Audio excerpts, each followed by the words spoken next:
Ah, Space Marine, Titus, le fameux capitaine de la deuxième compagnie. Enfin, on va le retrouver dans Space Marine 2 très prochainement, ça fait quand même 13 ans. pour l'instant ce jeu. Voilà, le 9 septembre, la suite du jeu sortira. Peut-être qu'au moment où vous regardez cette vidéo, le jeu est déjà sorti. Plongeons donc dans l'histoire complète de Titus, notre premier capitaine de la deuxième compagnie, et surtout, voyons les problèmes d'incohérence qui sont arrivés à cause de ce jeu, et surtout, quelles sont les origines de ce personnage, quelles sont les origines du coup de Space Marine 1, le premier jeu, et quelle est l'histoire complète de ce personnage extrêmement important, et qui malheureusement à l'époque n'était pas canon, car oui, je le précise bien, à l'époque, Space Marine 1 était dans un univers différent de Warhammer 40k.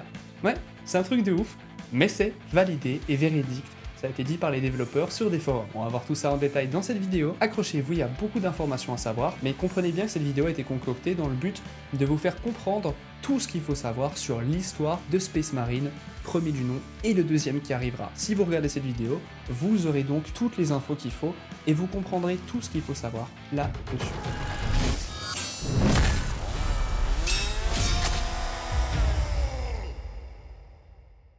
Le Codex Astartes autorise cette intervention de notre sponsor. Instant Gaming, mais qu'est-ce que c'est Instant Gaming? Vous avez tous vos jeux préférés. Elden Ring, le nouveau Tsushima, truc jeu, je ne sais même pas prononcer le nom. Et vous pouvez surtout avoir Space Marine 2, le jeu qui va sortir le 9 septembre. Vous pouvez le précommander sur le site Instant Gaming, beaucoup moins cher avec l'édition collector pour jouer 4 jours avant. Est-ce que c'est bon pour vous? Et ça, grâce à Instant Gaming, les gars. Moi, je me suis fait plaisir, j'ai pris l'édition Maxi Collector, les potes, évidemment. Alors, passez avec le lien en description pour vous mettre bien. Tous les jeux que vous pouvez imaginer, beaucoup moins cher, jusqu'à 60%, voire même jusqu'à 80%. Vous avez des réductions de malade mental, les gars. Et en plus de ça, chaque fois que vous passez par ces liens, ça soutient la chaîne énormément. Vous vous mettez bien et vous économisez de l'argent. Alors si vous voulez profiter de tous vos jeux préférés à moindre prix, et donc des giga chats de malade,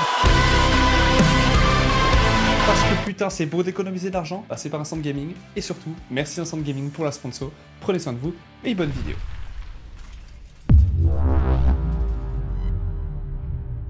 La saga de Titus Démétriane commence lorsqu'il naît, environ 175 années standard, avant la fin du 41e millénaire, et cela selon le calendrier impérial. Il naît dans le royaume d'Ultramar, le siège du chapitre des Ultramarines, qui est d'ailleurs considéré par l'Imperium comme l'un des plus grands chapitres de l'Adeptus Astartes et l'un des plus fervents défenseurs de l'Imperium.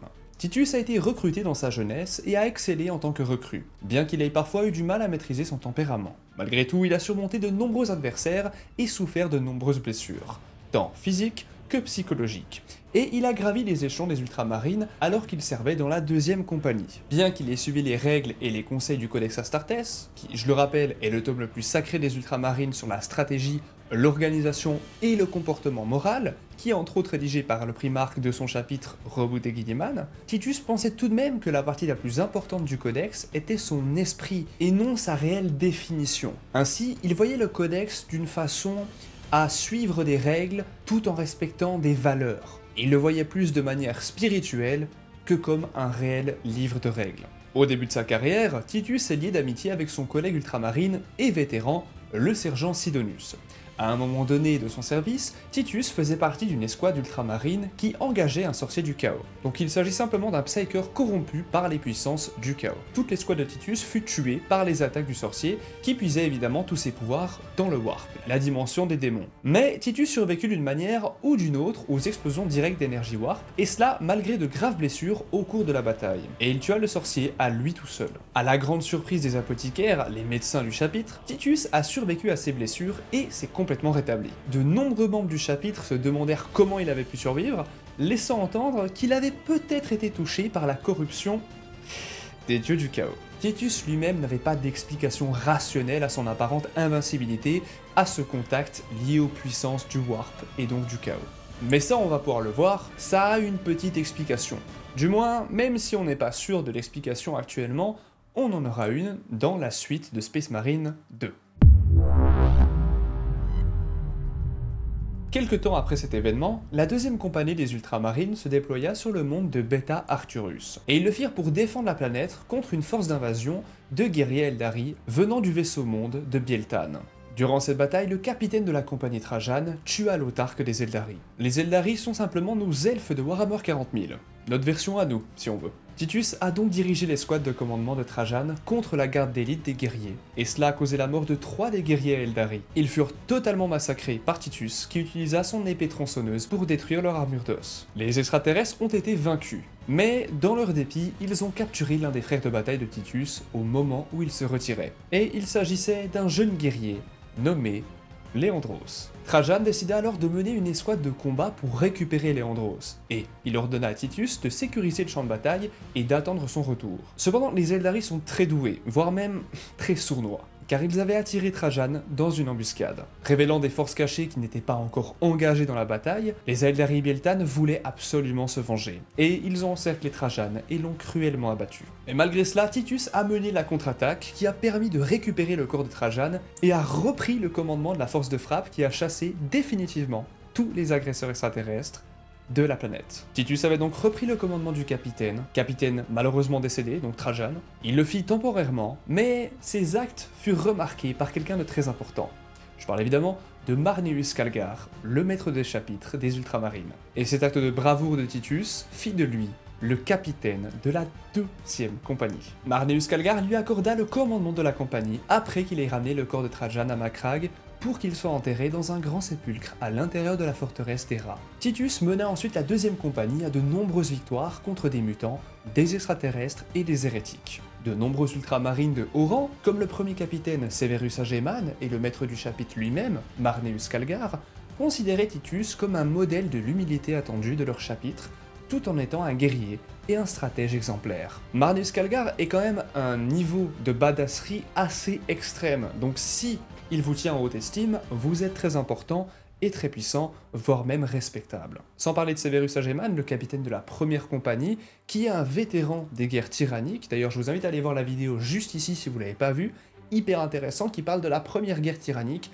et de la première rencontre avec les tyrannides, qui justement, eh bien, a foutu la merde dans tout le système d'Ultramar. Et cela a failli détruire les ultramarines de toute la galaxie. Voilà. Rien que ça. Je vous mets une petite carte derrière moi pour que vous voyez justement où c'est que sont arrivés les tyrannides. Vous pouvez voir que certains sont arrivés en haut à droite, certains en haut à gauche, certains en bas. Ils sont arrivés d'absolument partout dans la galaxie afin de dévorer tout ce qui s'y trouve. Et les ultramarines ont été les premiers menacés par ces derniers. Et ils ont été les premiers à avoir presque été totalement détruits. Il restait une centaine de guerriers, voire même moins, à la fin de la première guerre tyrannique. C'est hallucinant. Et Severus Ageman est l'un des plus puissants de ces guerriers des guerres tyranniques et l'un des plus respectés durant cette période. Et encore actuellement d'ailleurs. Mais reprenons où nous en étions. Mais malgré son ascension fulgurante et les éloges du haut commandement de son chapitre, des doutes subsistaient chez Titus, et qui pour couronner le tout, ressentait encore le poids de la reprise du commandement de son mentor déchu, le capitaine de la 2e compagnie, Trajan. À la fin du 41e millénaire, Titus avait servi pendant plus de 150 années standard, et cela aux côtés de Léandros et de Sidonius. Ils ont ensemble mené de nombreuses batailles, menant la 2e compagnie des Ultramarines à des victoires successives contre toutes sortes de menaces horribles. Mais il restait une énorme bataille, extrêmement importante pour la vie de Titus et surtout son commandement, qui allait se produire très prochainement. Et je parle évidemment de la libération de Graia. Actuellement, nous arrivons à l'histoire du premier jeu Space Marine. À cette période, Titus n'était pas encore connu. Du moins, nous ne connaissions pas ses origines. Mais là, on va pouvoir voir encore plus d'infos à son sujet, et vous allez pouvoir comprendre tout ce qu'il faut savoir. 10 années standard après avoir pris le commandement de la 2e compagnie, le capitaine Titus dirigea une force d'intervention des Ultramarines afin de libérer le monde Forge de Graia. Monde Forge qui était envahi par les orques de la WAG Grimskull. Pour ceux qui ne savent pas ce qu'est un monde Forge, imaginez simplement une planète, donc ce qu'on appelle un monde dans Warhammer 40 000, qui est là pour apporter des ressources à la galaxie et principalement à l'Imperium. Ces mondes sont utilisés principalement pour faire des armes, pour apporter de nombreuses armes, armures, titans et évidemment des munitions, tout le bordel. Les véhicules y passent évidemment aussi. Ces mondes sont généralement remplis de personnel du Mechanicus, qui sont ces troupes que vous voyez derrière moi, moitié humains, moitié robots. Enfin, ils ont des parties de leur corps qui sont bien remplacées par des implants mécaniques. Et ces derniers vouent une foi extrêmement violente et fanatique à ce que l'on appelle l'Omnimessie, leur dieu à eux. Et oui, vous n'avez pas rêvé. Et en plus de ça, ils sont tolérés par l'Imperium. Pourquoi? Eh bien, c'est parce que ces personnes-là, donc ces personnages de l'Adeptus Mechanicus, sont responsables, comme je l'ai dit, des armes, des munitions, et surtout c'est eux qui maintiennent en fait tout ce qu'on pourrait appeler les blueprints, donc les plans de fabrication de beaucoup d'armes qui sont cachés, ils les gardent en secret. Ouais, c'est des saloperies. Et sans eux, l'Imperium serait tombé depuis des milliers d'années. Et ça, c'est très important à savoir. Mais pour ce qu'il en est de Graia, le chef de guerre Grimskull avait l'intention de voler des armes impériales extrêmement puissantes. Notamment l'un des titans de combat de classe Warlord. À savoir que les titans Warlord sont titanesques. Ouais, je sais, titanesques forcément, mais ceux-ci, ils sont encore bien plus grands que la plupart des autres. Et cet assaut faisait partie d'un plan complexe mis en place par le sorcier du chaos Nemerov. Et Nemerov était le seigneur du chaos d'une bande de Space Marines du chaos, connue sous le nom des élus de Nemerov. Il entreprit cette aventure, si l'on peut l'appeler comme ça, pour mettre la fin sur une source d'énergie expérimentale sur le monde qui lui permettrait de s'élever au rang de prince démon. Imaginez qu'il a une sorte de hiérarchie chez les Space Marines du chaos, tous voulant évidemment devenir des seigneurs de guerre pour contrôler leur propre bande de guerre. Avant, ils étaient des Space Marines. Ils ont ensuite trahi l'empereur pour devenir des Space Marines du chaos, puis ensuite pourraient devenir une sorte de capitaine en devenant des seigneurs de guerre. Ces seigneurs de guerre ont souvent une ambition extrêmement puissante, et extrêmement... ils voient loin, les salauds. Et donc, très souvent, ils veulent s'allier avec l'un des dieux du chaos, l'un des 4 dieux du chaos, pour devenir un prince démon, recevant des bénéfices en plus, comme des nouvelles parties de leur corps corrompues, des ailes, et surtout une puissance presque équivalente à des sorciers, voire même bien au-dessus de certains, en termes de puissance télépathique, pouvoir d'utilisation de la foudre, et même plein d'autres choses extrêmement violentes comme des combustions instantanées, et des pouvoirs qui vous feront vous chier dessus si vous apprenez tout ça. Malheureusement, c'est pas l'histoire qu'on va conter aujourd'hui. Encore une fois, reprenons où nous en étions. Accompagné de 2 membres de son équipe de commandement, le sergent Sidonius comme on l'a dit, ainsi que le frère de bataille Leandros, Titus a rejoint le 203e régiment de troupes de choc cadiennes de l'Astra Militarum. Il essaya donc d'aider aussi le seul officier survivant, le fameux sous-lieutenant Mira. Et cela afin de tuer Grimskull et mettre fin à cette WAG. Petit rappel pour ceux qui ne connaissent pas les orques, d'ailleurs honte à vous, parce que les orques c'est la meilleure faction du jeu. Les WAG, c'est des campagnes de guerre orques, pour faire simple. Malheureusement, cette histoire n'allait pas se passer comme prévu. L'inquisiteur Drogan de l'Ordo Xeno, sur lequel Titus et ses Astartes, donc les Space Marines, comptaient pour les aider à reprendre le monde, était en fait un pion mort-vivant de Nemerov qui utilisa une arme spécialement conçue et alimentée par la source d'énergie expérimentale que Nemerov voulait, afin d'ouvrir un portail dans la dimension du Warp. Portail qui lui permettrait de faire venir des démons dans le monde réel. Cela permit donc aux sorciers du chaos, ainsi qu'aux démons du chaos et à ces Space Marines du chaos, de venir sur la planète Graia. Et assez curieusement, Titus montra une fois de plus une immunité inconnue au pouvoir psychique du sorcier, ce qui éveilla immédiatement les soupçons de, comment dire, du pur connard qu'est Leandros quant à la possible corruption de son commandant. Je m'excuse des termes, mais si vous n'avez pas joué à Space Marine 1, comprenez bien que Leandros est le pire personnage de tous les univers confondus. Je pèse mes mots. Après la mort de son vieil ami Sidonius, et malheureusement de la main de Nemerov, Titus traqua l'immonde sorcier du chaos et le tua, alors qu'il était en pleine ascension vers l'état de démon. Il réussit donc ainsi à bannir son âme dans le Warp pour qu'elle soit punie par ses dieux obscurs. Et oui, il sera puni par les dieux sombres, par les dieux du chaos, car si un Space Marine du chaos, un seigneur de guerre, ne réussit pas par exemple à faire venir assez de démons, ou ne réussit pas l'objectif que les dieux attendaient de lui, il sera très souvent utilisé comme esclave, voire pire, torturé, mutilé, ou utilisé comme un pion en devenant une sorte de créature sans âme et incapable de réfléchir.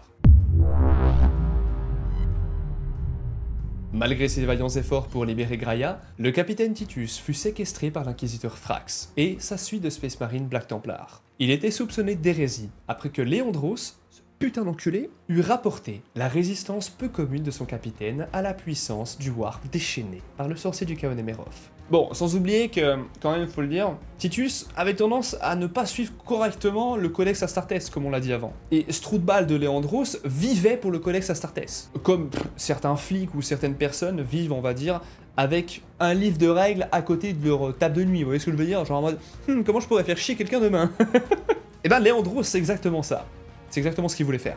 Il voulait faire chier Titus, voilà. Mais comprenez bien que les Ultramarines sont très fiers du Codex Astartes, je le répète très souvent, ils sont extrêmement fiers de ce bouquin, parce que c'est leur primarque, leur père génétique qui l'a créé. Donc forcément, ça fait que leur ego à ce niveau-là, il est assez gonflé mon pote. donc on a meilleur temps de le respecter si on veut en faire partie. Après tout cela, le capitaine Titus fut emmené pour être interrogé donc par l'inquisiteur Frax. Après tout cela, il disparut totalement des archives du chapitre pendant un certain temps. Cato Sicarius, qui s'était d'ailleurs senti oublié par le commandement après la première guerre tyrannique, remplaça Titus en tant que capitaine de la deuxième compagnie. Et d'ailleurs, l'inquisiteur Frax était extrêmement rancunier envers les Astartes, les considérant comme un handicap pour l'Imperium et ne leur faisait jamais vraiment confiance. Et ne vous inquiétez pas, c'est réciproque. Personne ne fait confiance à l'Inquisition, à part l'Inquisition. Et Frax les détestait encore plus après les événements de la guerre de Badab, qui était un soulèvement fomenté par le chapitre renégat des Griffes Astrales, donc appelés les Astral Claws en anglais, au début du Xe siècle du 41e millénaire. Quand même d'accord que Astral Claws, c'est quand même plus stylé que Griffe Astrale, hein, on est d'accord. Titus fut emprisonné par l'Inquisition pendant plus d'un siècle standard, continuellement torturé et interrogé psychiquement par Frax dans le but de découvrir la vérité sur cette fameuse résistance surnaturelle que Titus avait face aux énergies du Warp. Et dites-vous bien que Frax gardait Titus en stase entre les interrogatoires. Et comment dire ? Comprenez bien qu'un état de stase dans Warhammer 40 000, c'est l'équivalent d'appuyer sur un bouton qui va arrêter le temps. Mais pas pour tout le monde. En fait, vous pouvez avoir des prisons de stase, ou même certaines personnes qui seront blessées pourront être mis en stase afin de stopper une hémorragie potentielle, afin qu'on trouve des solutions pour les soigner. C'est extrêmement utile par exemple si quelqu'un a un cancer et qu'on ne sait pas comment le soigner. On appuie sur un bouton, le cancer ne fera aucun dégât sur tout son corps parce qu'il est dans une stase. Toute la pièce dans laquelle il se trouve par exemple sera stoppée dans le temps. Un peu à la Doctor Who mais en version même plus poussée. Imaginez que Titus, quand il n'était pas interrogé par l'inquisiteur Frax, il était mis en stase. Donc en gros sa vie était mise en pause à chaque fois. C'est comme si tu mettais échappe sur un jeu pendant qu'on te pose une question et que t'es en tôle. C'est hardcore. Et le capitaine des Space Marines fut fouetté psychiquement et soumis à des brutales manipulations mentales. Ouais, rien que ça. Et bien qu'aucun signe de corruption du chaos n'ait jamais été décelé, l'inquisiteur refusa d'abandonner son prisonnier. C'est pas pour rien qu'on dit que les inquisiteurs sont des connards. Pendant ce temps, le maître de chapitre des Ultramarines, Marneus Calgar, adressa de nombreuses requêtes aux représentants du Saint-Ordo de l'Inquisition de l'Empereur, exigeant que son capitaine soit rendu à la fraternité des Ultramarines. Calgar n'a jamais su si ces demandes étaient tombées dans l'oreille d'un sourd, ou si elles étaient perdues dans les niveaux labyrinthiques des secrets de la hiérarchie, qui, faut le rappeler, sont autoproclamés, qui existent au sein de l'Inquisition. Parce que oui, l'Inquisition est au-dessus des Space Marines en termes de hiérarchie, et cette hiérarchie est extrêmement puissante, et dangereuse. Et beaucoup de gens ont peur d'eux, surtout quand ils arrivent sur une planète pour représenter l'empereur. Malheureusement, Marneus Calgar ne reçut aucune nouvelle de l'inquisiteur Frax ou de son prisonnier. Et je parle évidemment de Titus, qui est donc resté pendant de nombreuses années sous stase, torturé psychologiquement et physiquement. Après au total un siècle de captivité par l'Inquisition, l'inquisiteur Frax décida de mener une opération contre le chapitre traître nommé les Grey Slayers. Et ce chapitre avait été corrompu par les machinations insidieuses des dieux du chaos. À la tête d'une importante suite de chevaliers gris, il s'est rendu sur la planète d'origine du chapitre, corrompu, et a commencé à purger les Space Marines hérétiques pour de bon. Cependant, au cours du conflit, Frax fut possédé par un démon. C'est mérité. Et il fut à son tour tué par sa suite de chevaliers gris. A savoir que les chevaliers gris sont le chapitre des Space Marines numéro 666. Et oui, ça a une raison. Pourquoi 666 ? Eh bien parce qu'ils sont là pour démonter tous les démons. Voilà. À la suite de la mort de Frax, des forces issues des Red Hunters ont été envoyées pour enquêter et sécuriser les possessions de l'Inquisiteur. Dans un poste de surveillance éloigné de l'Inquisiteur, au sud de la galaxie, une équipe de Red Hunters découvrit près d'une vingtaine de Space Marines interrogés, enfermés dans des cellules de stase, préservé du passage du temps. Imaginez quelqu'un qui déteste encore plus les Space Marines que les Space Marines du chaos, ou Horus par exemple, qui a déclaré quand même un sacré bordel. Eh ben, c'est cet inquisiteur de merde, Frax. L'histoire de Titus aurait pu s'arrêter, en fait, à ce moment-là, si l'inquisiteur chargé de superviser la saisie du matériel de Frax avait eu envie de dissimuler la honte de son collègue. Mais, au lieu de cela, Titus et plusieurs autres guerriers de différents chapitres qui avaient attiré l'attention de Frax furent emmenés à la forteresse de surveillance du chapitre de la Death Watch. Et cet endroit s'appelait le donjon de l'observateur, en anglais Watcher's Keep. Et ils y ont été emmenés pour être évalués et non interrogés. Petite information supplémentaire, la Death Watch est un chapitre de Space Marine à l'armure noire, ok ? Jusque là c'est pas trop compliqué à comprendre, mais pourtant ils ont une fonction bien différente des autres chapitres.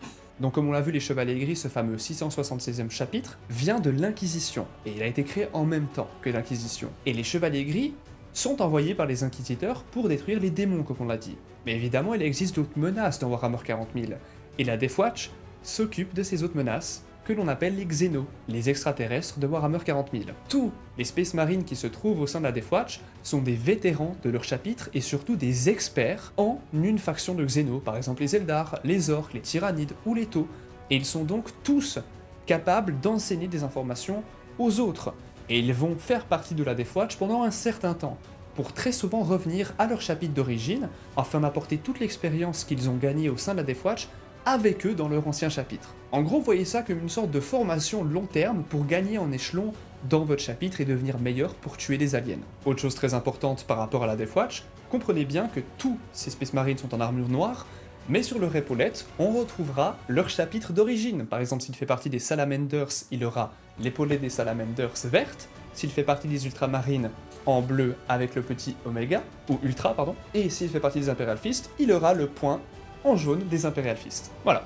Revenons-en à ce qu'on disait. Après avoir été déclaré indemne de toute souillure ou déloyauté envers le chaos, Titus est entré au service donc du fameux Watcher's Keep, donc de ce bouclier, en tant que bouclier noir de la Death Watch. Donc, ce qu'on appelle les boucliers noirs, en anglais les Black Shield, et donc ces fameux Black Shield sont des personnages au sein de la Death Watch, plutôt des Space Marines, qui décident d'enlever tous les héraldiques de leur ancienne vie, de leur ancien chapitre. Donc les Black Shield n'auront pas d'épaulettes, signifiant qu'ils font partie de tel ou de tel chapitre. Pour ce faire, ils pourront demander au personnel haut gradé de la Death Watch une autorisation d'enlever tous ces héraldiques afin de se racheter vis-à-vis de son chapitre. Et il pourra donc cacher son nom, son identité, dans certains cas en tout cas, afin de rester totalement anonyme. Et quand d'après le Space Marine ou d'après l'échange grâce au supérieur hiérarchique, les deux pensent que simplement il a réussi à racheter son honneur en tant que Space Marine, il pourra à ce moment-là décider de retourner dans son chapitre d'origine. Donc évidemment, dans notre cas à Titus, il pourra, après s'être racheté, retourner chez les Space Marines ultramarines. Titus n'avait reçu aucune information de ses frères depuis son incarcération. Et c'est justement parce qu'il n'avait aucune information sur ses frères de bataille qu'il pensait avoir fait honte à son chapitre. Et donc, encore une fois, c'est pour ça qu'il a rejoint les fameux Black Shield. Accablé par le choc et le chagrin que lui a causé sa décommandation, Titus était totalement anéanti par le choc et le chagrin que lui a causé sa rétrogradation en fait. Titus a fait donc effacer tous les emblèmes de son ancien chapitre, de ses héraldiques, de ses plaques de combat, tout. Et il s'est donc mis en exil, en tant que bouclier noir, paria. Suite à ces événements, s'il pouvait servir l'Imperium et son empereur en tant que frère de bataille, chasseur d'aliens de la Death Watch, et cela jusqu'à la mort si, malheureusement, il périssait au combat, il le ferait avec grand plaisir. Titus n'avait jamais eu vraiment de désir de gloire personnelle, et cela n'a pas forcément évolué dans ce sens non plus à cette période-là. Sous le nom de Nullus, ou Nullus, Titus servit honorablement aux côtés de ses frères de bataille de la Death Watch pendant de nombreuses années. Pendant ce temps, à l'insu de Titus, le primarque des Ultramarines rebooté Guilliman, donc le père génétique des Space Marines ultramarines, avait été ressuscité sur Macragge pendant la campagne d'Ultramar de la 13e croisade noire. Il s'agit d'un événement cataclysmique que Abaddon, le despoiler, déclenchait très souvent. Et Guilliman, qui était enfin ressuscité, servait à nouveau en tant que seigneur commandant de l'Imperium et région impériale. Guilliman mena sa nouvelle croisade Indomitus contre les divers ennemis de l'humanité. La galaxie ayant été littéralement coupée en deux par l'ouverture de la Grande Faille au début de l'ère Indomitus, une faille warp s'étendait sur toute la galaxie et elle fut formée à la suite de la destruction de la forteresse de Cadia par le maître de guerre du chaos, Abaddon, le despoiler. Cependant, cette croisade a laissé de nombreux mondes affaiblis après avoir engagé un grand nombre de troupes dans l'effort de guerre. Et cela les a rendus encore plus vulnérables à toutes les invasions. Et pour empirer encore tout ça, durant cette période, la 4e guerre tyrannique commençait dans le Segmentum Pacificus. Je vous mets une image pour vous montrer quel secteur il s'agit. Alors que les essaims de Tyrannide, donc ces fameux extraterrestres extragalactiques, vu qu'ils viennent d'une autre dimension, étaient extrêmement voraces, je le rappelle, et ils menaçaient de consommer toute vie dans la Voie lactée, dans la galaxie. Ils menaçaient d'envahir les bastions déjà assiégés de l'humanité dans l'Ouest galactique et tout ce qui se trouverait sur leur chemin. Titus, sous le nom de Nullus, a été déployé au sein de la Kill Team Kassaeran de la Death Watch. Il se renda dans le système Residius grâce à un Corvus Blackstar. Il s'agit de vaisseaux de la Death Watch. Au cours de leur mission dans le système Residius, Nullus, donc je le rappelle c'est le nom de Titus dans cette faction, c'est quand même le pire nom du monde, Nullus, ouais. Et donc Nullus et son équipe ont été chargés de renforcer les forces de l'Astra Militarum basées sur le monde de Kadaku. Monde déjà affaibli par les pertes causées par la croisade d'Indomitus à travers l'Imperium Sanctus. Je vous mets une image de l'Imperium Sanctus derrière moi. Le vaisseau de combat de l'équipe fut abattu par des nuées de bioformes tyrannides ailées, ce qui obligea les guerriers à affronter les extraterrestres, et cela à la surface de la planète. Titus fut gravement blessé par un monstrueux tyrannide carnifex. Alors que la vie s'échappait de son corps déchiré et que ses frères de bataille de la Death Watch gisaient autour de lui, tous déchiquetés, il s'apprêta à confier son âme à l'empereur. Mais c'est à ce moment-là que Titus retrouva de nouveaux guerriers ultramarines. Car oui, à ce moment-là, afin d'aider la Death Watch et surtout cette fameuse kill team, cette force d'intervention de la Death Watch, les ultramarines avaient été envoyés pour les épauler. Varro Tigurius, l'archiviste en chef des ultramarines, détecta le signe de l'âme de guerrier autrefois connu sous le nom de Titus Demetrian dans l'immatérium local.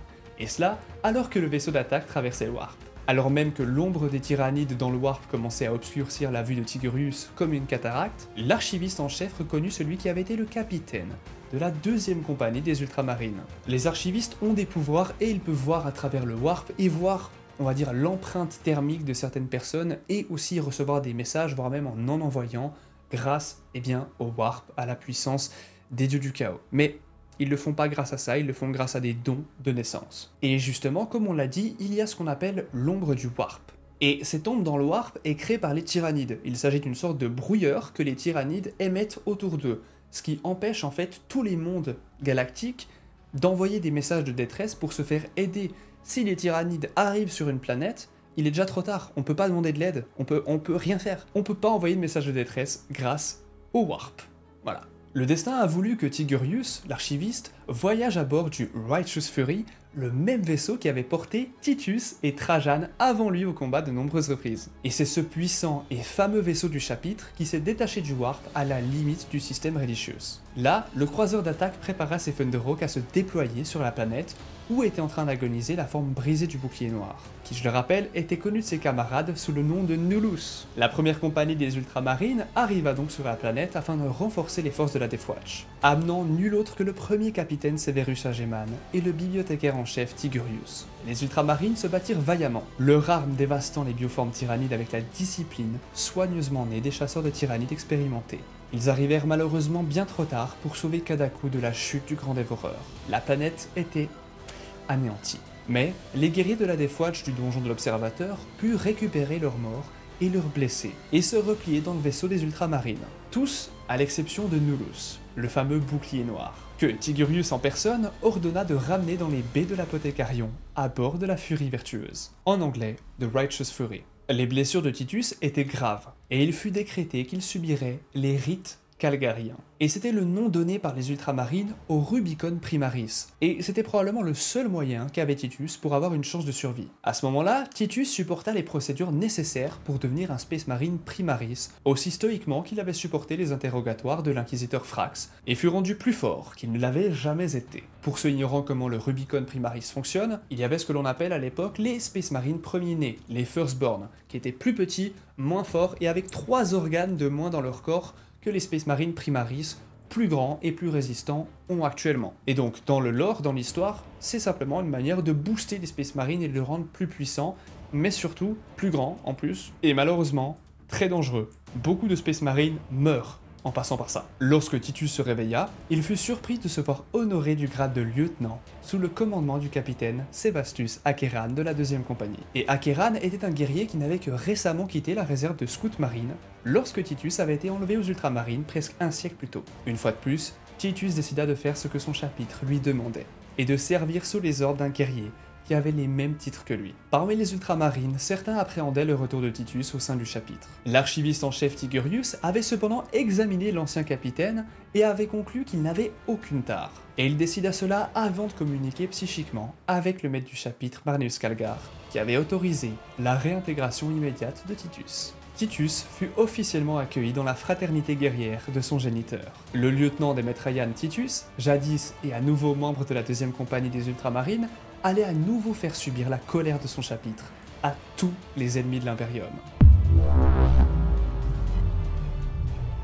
Démétriane Titus était un ultramarine atypique, qui pensait que le Codex Astartes offrait donc une excellente série de directives sur ce que signifiait être un Astartes, mais qu'il ne s'agissait pas d'une écriture sacrée à suivre, sans âme et automatiquement. Il pensait donc, comme on l'a dit précédemment, que l'esprit du Codex était plus important que sa lettre, sa définition exacte, et que la façon dont on choisissait de vivre les directives qu'il contenait déterminait réellement si l'on était un Space Marine ou non. Et cela sera à l'avenir validé par le père génétique de Titus et des ultramarines. Car oui, les Space Marines ultramarines ont un jour modifié les règles du Codex sans l'autorisation de leur père, car il était pas là, simplement, il était en stase pendant 10 000 ans. Et donc, ils ont modifié ce livre de règles, ce Codex.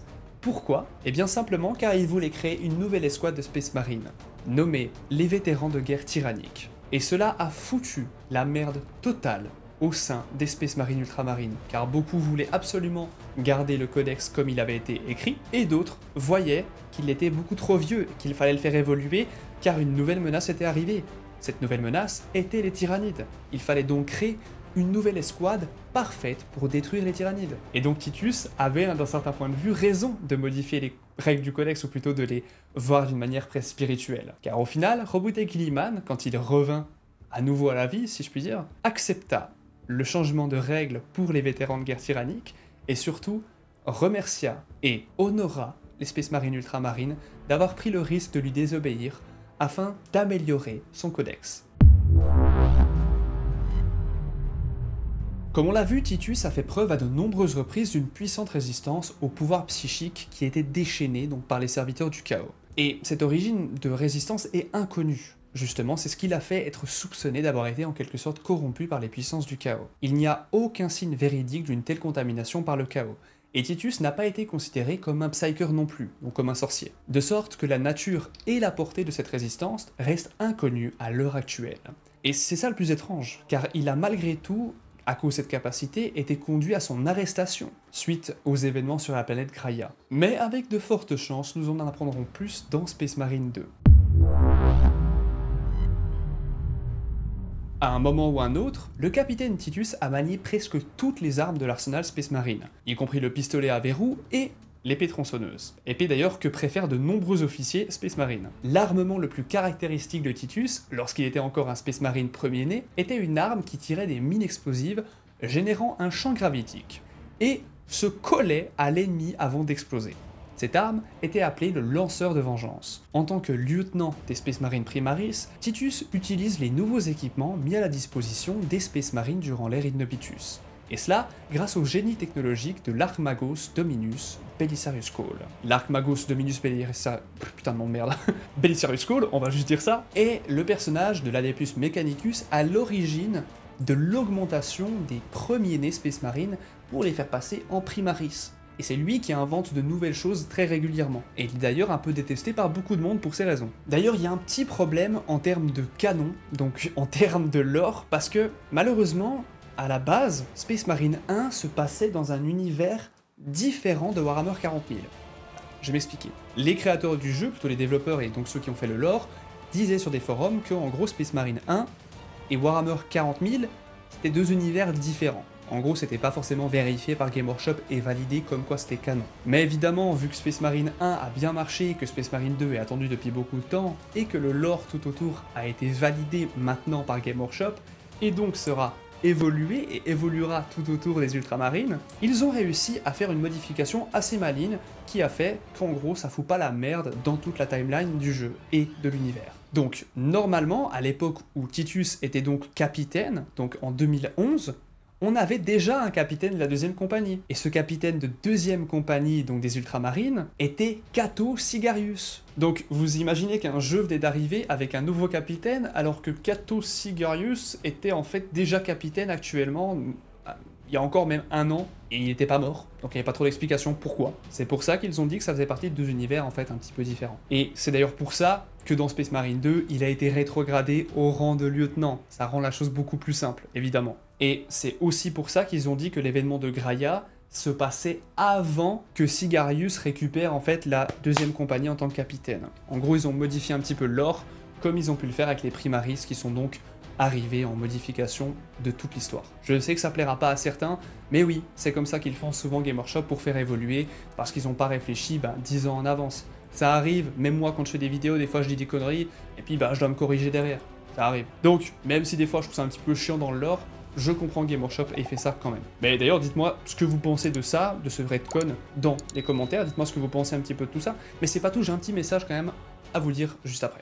J'espère que vous avez kiffé cette histoire sur Titus et surtout sur Space Marine 1 et 2 et donc toutes les origines. Merci à Instant Gaming si vous voulez acheter Space Marine 2 avant sa sortie ou même au moment où c'est sorti si vous voulez l'acheter beaucoup moins cher. Passez par le lien en description avec Instant Gaming, ça soutient la chaîne énormément les gars et c'est grâce à ça que je peux continuer les vidéos. Donc merci Instant Gaming, merci à vous de passer par mes liens en description. Vous connaissez, il y a aussi tous les autres liens des partenaires de la chaîne. Prenez soin de vous, à très bientôt. Et si vous voulez continuer à regarder les vidéos de la chaîne, je vous en mets une à la fin qui est très intéressante. Prenez soin de vous, des bisous, buvez bien, mangez bien et prenez soin de votre santé et de vos proches. Des bisous les gars.